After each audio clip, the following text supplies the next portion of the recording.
Well, as you can see, I'm still hiding my face as the chrysalis procedure of building my new studio continues moving forward. But my friends, welcome to another episode of Min-Maxing for Fun and Profit in Pathfinder 2nd Edition. Today, of all things, the Dwarf Dragon Disciple.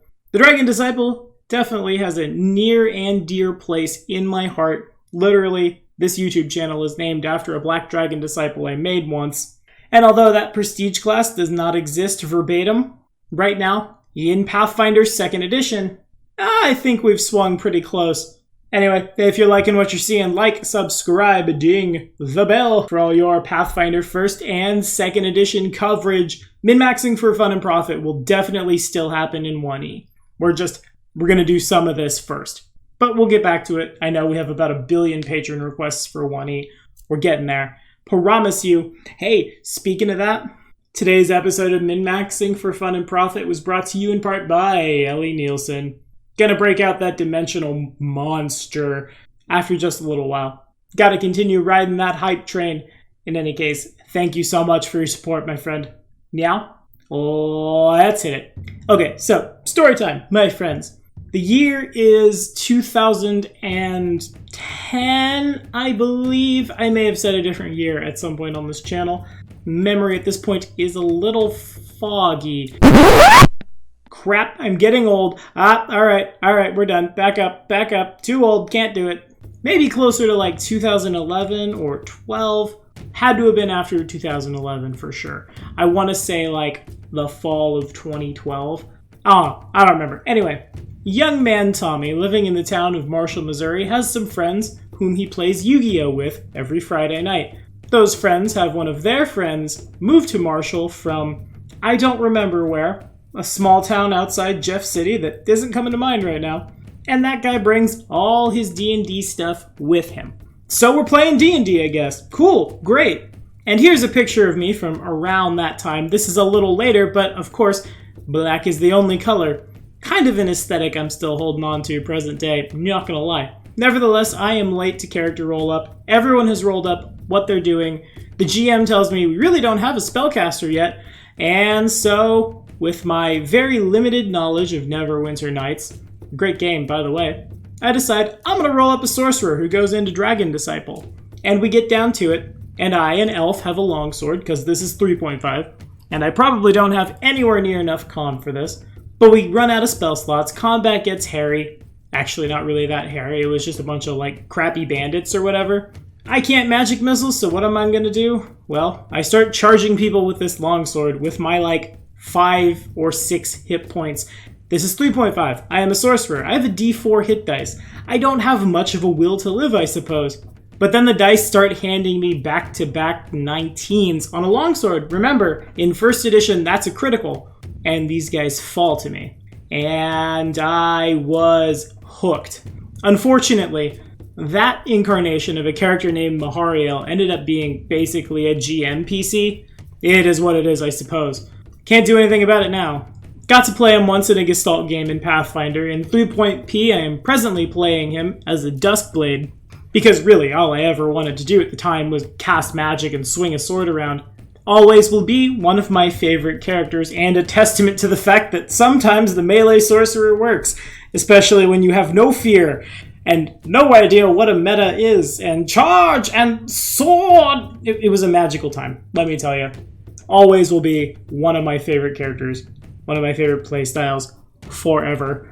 And so let's build it in 2E. So again, of course, in Pathfinder, our sorcerers have bloodlines. That has come back to 2nd edition, but the Dragon Disciple has not. Recently on our Discord, we had a bit of a discussion as to what exactly makes a Dragon Disciple, and is it better for you to start as a sorcerer, then go into Dragon Disciple, have more spells, or should you be a Blood Rager, go into Dragon Disciple, have a better strength and BAB, and we can argue that one until the cows come home. To me, when I think the Dragon Disciple, what I think is a breath weapon, survivability in melee, usually in the form of buffed ability scores, and draconic flavor. But I've waxed poetic enough, let's get right down to it. Our ancestry today is gonna be a dwarf. Diggy, diggy, dragon? Oh, I don't know how anything works. In any case, the Dwarves' negative to Charisma hurts a little more in 2nd edition than it would in 1st edition, because that's what we're casting off of, that's what our breath weapon's keyed to. But the buffs to Constitution and Wisdom are pretty good, especially because we will need Con pretty high to survive. One of the pitfalls of a melee-based character who's going to be based off a d6 hit dice is, well, you don't have a lot of hit points. Except when you talk to me! I've got 10. That 10 is huge, actually. Pathfinder 2nd edition is a very lethal game. Every little bit helps. We're going to want a little bit of strength at the beginning because there will be times we will be attacking with a melee weapon. We'll use the optional rule to dump ability scores. Your background is up to you, and also today, your skill feats are up to you as well because none of them super complement the build. None of them are anything we really need to talk about. But after all of our moving and shaking and min-maxing, our ability scores at 1st level are 14, 12, 16, 8, 10, 16. I really wish we could have finagled in an 18 in that charisma. Truthfully, you can. Again, though, I just want to be able to at least try to attack. So strength is important, and I want to not be killed miserably, so the con also super important. Now, there's about a billion ways you could flavor out a Dragon Disciple, or any Draconic class, and truthfully, when we start seeing archetypes rolling, I bet the Dragon Disciple archetype will certainly exist. But I ended up choosing the Sorcerer for a couple of reasons. First and foremost, 10th level spells with legendary proficiency. We saw in the Ranger optimization video how huge it is to have legendary proficiency, because without it, we're just not scratching some of the endgame stuff. We're swinging in and hoping for a miracle. And nobody needs to live their life that way. The Sorcerer will only ever end up at expert proficiency with weapons.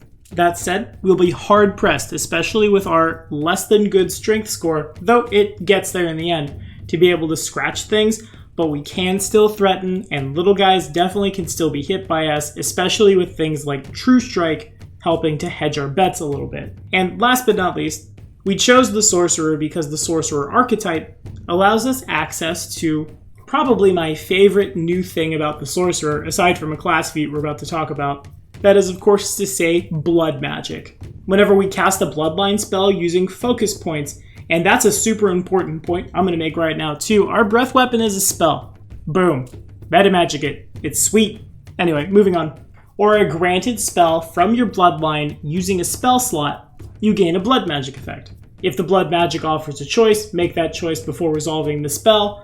The blood magic effect occurs after resolving any checks, and if it has an area, you must designate yourself. A lot of these are really good. A lot of these are really good. But we're not worried about that. Maybe that's another video. The Draconic Bloodline's blood magic says, Draconic scales grow briefly on you for one target, and that grants me a +1 status bonus to AC for a round, which is huge for the guy who's really easy to hit. +1 doesn't seem like much, but remember, that's a 5% less chance to be critically hit. Could be the difference between life and death. We also get Shield, True Strike, Haste, Dragon Form, a lot of spells we'll want to cast up in the front row. One action, True Strike, trigger blood magic, get a +1 to AC, swing in with, for all intents and purposes for us, a long spear. Keep us out of melee reach, keep us behind the champion, but still stab it on. And should we get targeted, well, we're a little better off. Anywho, class feats, here we go. Now, the Sorcerer, and I'm kind of sad about it, still does not receive a class feat at 1st level. In lieu of this, they get Sorcerer spellcasting, a spell repertoire, and their Bloodline. So be it, I suppose. At 2nd level, well, we'll take something that's not sorcery at all. With our 14 strength and Shaw, the champion dedication. Why, my friends? Because armor doesn't screw with spellcasting in 2nd edition, so we'll grab a deity and a cause. We'll get trained in light and medium and heavy armor from jump. Another beautiful thing about the Dwarf. Talk about that in a second, though. We also get trained in religion and deity skills. I know I was one of the guys that was the most happy when we figured out that the paladin could be not lawful good, but the lawful good paladin, the paladin truly, will be our champion cause that we're choosing today. Our time spent as a champion will be very, very, very little. The primary reason we're here is to get proficiency in really big armor, to keep us from dying a miserable death. And since our best weapon is going to be a reach weapon, we'll be relying on the shield cantrip, which is much less good than a physical shield. So getting our AC as high as we can, super important. Next up at level 4, it's Arcane Evolution. Part of a 1-2 punch in the Sorcerer that's disgusting. I'll just say that. Arcane Evolution gets me trained in one skill of your choice and gets us a spell book. We add all the spells in our repertoire. I feel like that's how a dwarf would say repertoire, right? Of course! Repertoire! For free, and you can add an additional arcane spell by paying appropriate cost and use an arcana. As if we were one of them wizards. During daily prep, we can choose one spell from the book and swap it out with the spells in our spell repertoire. If it's not in our spell repertoire, we add it. If it's already in the repertoire, boom. Additional, automatically heightened signature spell. That's terrifying. That gives the Sorcerer the same amount of power as the Wizard, though it's a lot slower. This gives the Sorcerer access to every arcane spell in the game. No longer is the spontaneous caster limited to a small number of spells, which is gnarly. But it gets better, but we're not worried about that right now.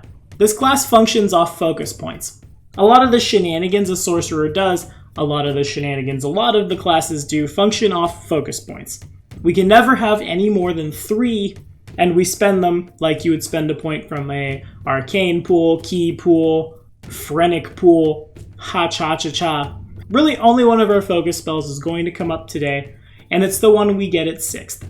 With Advanced Bloodline, not only do we increase the number of focus points in our focus pool by 1, but this is where the build starts to go off. Because this is where we grab Dragon Breath. For 2 actions, focus level 3 as a 3rd level spell, as it were.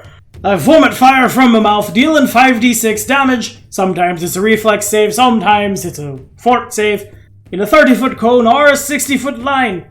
This spell is automatically heightened to a spell level equal to half my level, so at 20th it's heightened to 10th, and each heightening deals an additional 2d6. Now, here's the next part that's fun. I'm not going to tell you what dragon type to take. Take the one you want. Take the one that is the most flavorful for you. If you've got a party of a bunch of people who are bad at reflex saves, choose a line. If you think you might be up front a little more with mirror images and other kinds of defensive spells, take a cone. Be the shotgun that spews forth fire. There's not enough elemental immunities right now, at least, as of like the dawn of 2nd edition proper, in 2nd edition, for me to be like, oh, gotta take this one. Everything is immune to fire. Not really. Really just like devils are immune to fire. Matter of fact, more things seem to have weaknesses than they seem to have immunities these days. So really, truly, friends, choose appropriate to your meta. And don't be afraid to go blasting these either. Because, as a Sorcerer, I regain my focus points not by doing anything special, just by, sitting on me bum for about 10 minutes or so, who's counting? Now, do note that we regain 1 focus point by spending 10 minutes using the refocus activity, and you don't have to do anything specific to refocus, you're just kind of charging the proverbial arcane batteries, as it were. But that doesn't mean you can continue to run around and do stuff. This is essentially the super short rest. If you got 10 minutes, you can get that breath weapon ready to go again. Anyway, Cross-Blooded Evolution is next. Hold on to your pants, kids. At feat level 8, odd interactions in your bloodline provide you with unexpected spells. You can have 1 spell in your spell repertoire from a tradition other than the one that matches your bloodline. So for us, that's Primal, Divine, or the Cthulhu magic, a cult I think it was. I can cast that spell as a spell from my Draconic tradition. And you can swap which spell you add and from which tradition, as you could any sorcerer spell, but you can't have more than 1 spell from another tradition in your repertoire at the same time. And my friends, that's the other shoe we've been waiting to drop. This feat says we can have, say, a primal spell hanging out in our repertoire. Arcane Evolution says you add all the spells in your repertoire to the spellbook for free. We can swap which spells we're adding as we can any other sorcerer spell, which is every time we gain a level, we can swap old spells for different spells, as well as retraining during downtime. So the loop is retrain, learn a spell, put it in the spellbook, lather, rinse, repeat. Yeah, that takes you a lot of downtime, but that allows us to cherry pick from all 4 spellcasting traditions. Not just Arcane, not Arcane with like a dash of earthy spells for Dwarven earthy flavor. Slow process, yes, but also a process that literally could get us all of the spells. Gnarly. That's gnarly. Anywho, next up, feat level 12. This feat is kind of a floating one. My first thought when I was putting together like the baby stages of this build was, well, of course, overwhelming energy. Spend an action. If the next action you use is to cast a spell, the spell ignores an amount of the target's resistance to acid, cold, electricity, fire, or sonic equal to our level. Coming from the guy who's played a lot of 3.5 in first edition, that seems staple-orific.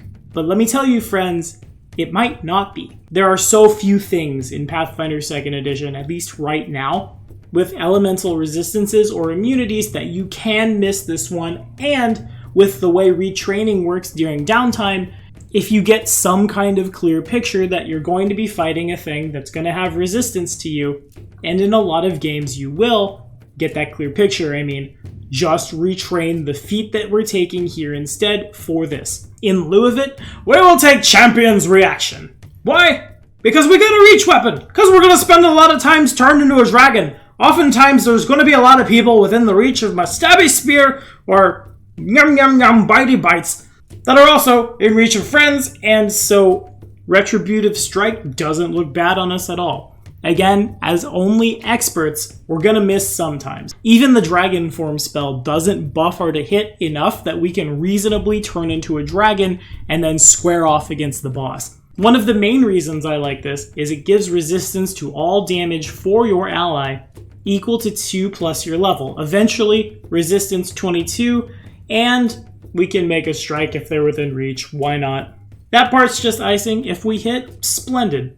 If we don't, again, we're keeping the guy in front of us alive longer, and frankly, if we're playing the way we want to play, people might get caught in the breath weapon sometime. You gotta help out a little.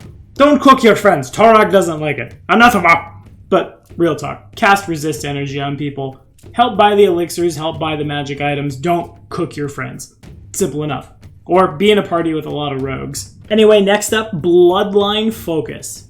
This says if you spent at least 2 focus points since the last time you refocused, you recover 2 instead of 1. Since, again, the plan is kind of to Nova, that is to say, have all of our resources, vomit all of our resources at people. Yeah, kind of. I'm gonna be shooting molten hot fire or lightning or whatever. Blah, blah. Right, you get the point. It's essentially a spell we can recharge with little to no effort. Just 10 minutes of Papa Squat. Let the int-based characters and the wisdom-based characters figure out what's going on in the dungeon. At 16th, Greater Mental Evolution. Further icing on Arcane Evolution's cake. Add 1 spell to your spell repertoire for each spell level you can cast. Oops! +1 to all spells in the repertoire. I have to assume that this will, as we take it now, see the spell levels we're getting as we level up. More spells mean more answers. Mean we're getting closer and closer to being just as good as the wizard. Actually, the wizard's really scary in 2e. We will talk about that more later. Anyway, Bloodline Wellspring. Same idea as Bloodline Focus, just 3 points instead. Allowing us to breath weapon, breath weapon, breath weapon, sit down for 10 minutes, and then breath weapon over and over again. It's dumb. It's real dumb. Our capstone feat will be Bloodline Conduit. Because despite how good metamagic could be, despite how good an additional 10th level spell slot could be, fortunately we get them without having to take a capstone feat. For 1 action, if your next action is to cast a spell of 5th level or lower that has no duration, you don't expend the spell slot when you cast it. Basically, spend an action for True Strike, after an action for this, then strike in, rolling with advantage. I would not call this build a gish by any means, but being able to turn into a fearsome apex predator means sometimes you might want to bite a thing. And when you do, we want to make sure we can at least have a reasonable chance to hit the thing. One of these days, when we cover the Witch in 1e, or maybe the Witch in 2e, I don't know, we'll see. We'll talk about how powerful Advantage is, but that's not today. Today, Ancestry feats. Right out the gate, as a dwarf, it's Unburdened Iron. Oh Lord, I forgot. We are going to be an ancient-blooded dwarf. Ah, yes. Because calling on ancient blood... God, I have gone to like 4 different voices. I don't want my dwarf to sound like an angry Scotsman. Call on ancient blood. As a reaction, a +1 circumstance bonus to the triggering saving throw, any saving throw against magic, mind you. And until the end of this turn. Pretty good, considering our wisdom starts out at 10 and our dexterity starts out at... What? We digress. Unburdened iron. Something penalty to speed from being encumbered, deduct 5 feet from the penalty, not important. What's important is we ignore the reduction to speed from wearing the heavy armor we will qualify for at second. Because nothing feels as bad as being slower than everybody else, especially when you need to like maneuver to get the breath weapon line of effect in to make sure you're not like cooking the druid's bear. But bear is probably fine meat. I wouldn't know. I've played a lot of Red Dead Redemption lately, but, never had bear. Can't relate. Halfling luck is next. You knew it was. Guiding luck was right after it. Those will never not be good. It's going to be really hard for me to not get adopted by halflings for most of these characters. Next up, Stonewalker. It's like Daywalker. It's like that Blade movie. Except... not at all, actually, because it lets us cast Melt into Stone as a 3rd level divine innate spell once per day. Which is certainly terrifying when you think of how many things in the world are made of stone, up to and including the Wall of Stone spell. What's better than an ambush, kids? A breath weapon ambush.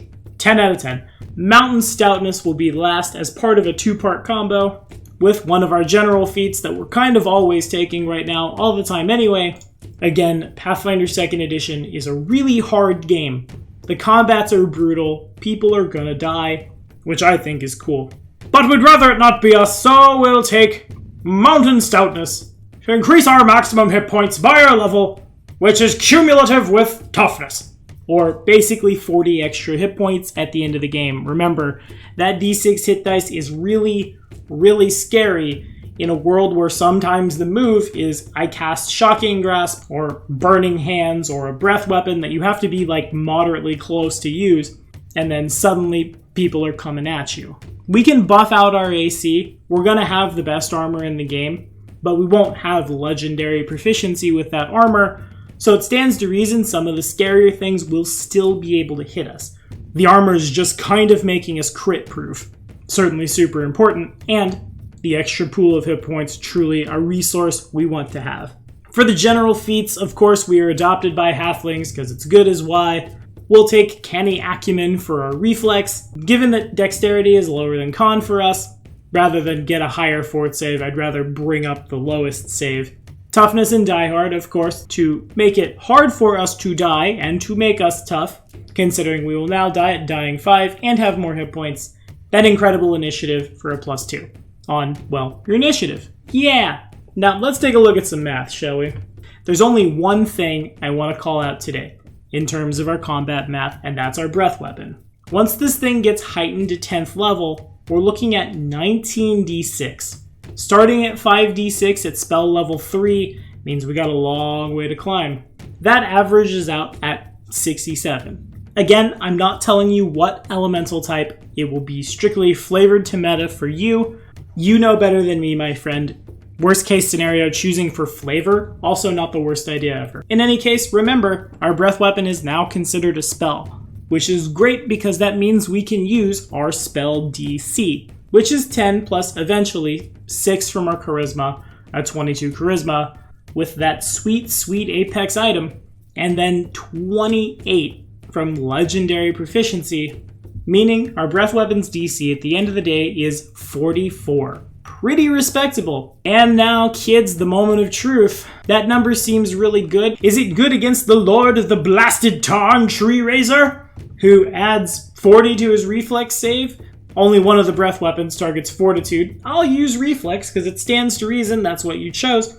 And since this is now definitely a spell, Tree Razor has a +2 status bonus to all saves versus magic. That means Tree Razor's not going to fail this, unless he literally rolls a 1 and gets 43. That said, Tree Razor will take 33 points of damage. Tree Razor is someone you're gonna want to get some shenanigans to deal with some resistances, because eventually we can buy off all of the elemental ones on an 11 or less. Tree Raiser could critically succeed this, and that will feel bad when it happens, but the 33 damage, on average again, can get in. Does that mean that the Draconic Sorcerer can solo Tree Raiser? No. And that's unfortunate, because the Elf Dragon Disciple that I made a long time ago, if I were to play him on Galarian, probably lives really close to Tanglebriar, given that he lived in a swamp, and his father was a black dragon. Yeah, probably we're fighting Tree Raiser a lot. Can't solo him, but damage can get through. Also, yeah, we're still a full caster. Time stop and put a bunch of walls down, if you must. We have a lot of things. Answers are all of them. So I suppose we'll bump down to the next lowest one. The Torlinorm, who adds 36, essentially, after that +1 status to all saves versus magic.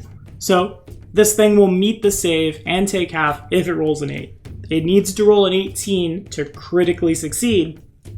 Nevertheless, the damage will still get through, and remember, with a breath weapon, we're not just hitting the big guy. We're hitting the big guy and all of the minions that I assume will still dominate the meta that is Pathfinder 2nd Edition. Encounters are on balance harder, but I have to assume the end boss baddie things are still going to want to hedge their action economy bets. Actually, you know, on that note, I'm not incredibly sure about that at all with how hard this game is. To be honest, I may need to do some playtesting of my own. You guys heard my thoughts about the encounter in Age of Ashes and how 2 fire methods and a giant wall of fire was enough to inflict substantial damage to my party, and literally one of the players, and maybe I would honestly have to need to go back and rewatch the footage in terms of bullocks, maybe 2 of the players outright died. 6 level 1 PCs versus a level 1 hazard and 2 level 1 creatures, but I digress, my friends. What do you think? Is this something we're rolling up in Pathfinder 2nd Edition? What bloodlines are you getting down with? And, of course, what do you want to see us cover? Put it in the comments. Remember that patronage at any tier, in addition to getting access to this Google Sheet, in addition to joining my patrons, the self-styled Black Dragon Disciples, because I'm a huge nerd, leave me alone, also could get you access to playing Pathfinder 2nd Edition here on the channel. So I can murder you, and all of your friends can watch. And that'll be fun. And we won't laugh and point at you at all because truly, again, 2nd Edition is on balance harder. On balance more balanced. And now I see Mr. Bloodshot Survivor has requested a Sorcerer and or Wizard Blaster build. So you can thank Levi for that one. I guess we've killed 2 Phoenixes. Yeah, that's a good magical bird flying thing. Killed 2 of those with 1 stone. Hurrah! So next week's episode of Min-Maxing for Fun and Profit in Pathfinder 2nd Edition right now is totally open. Or, shh, everyone be quiet so I can build a rogue monk, because I'd really like to see how that holds up in 2nd Edition from the playtest, but I'm rambling. I'll see y'all next time.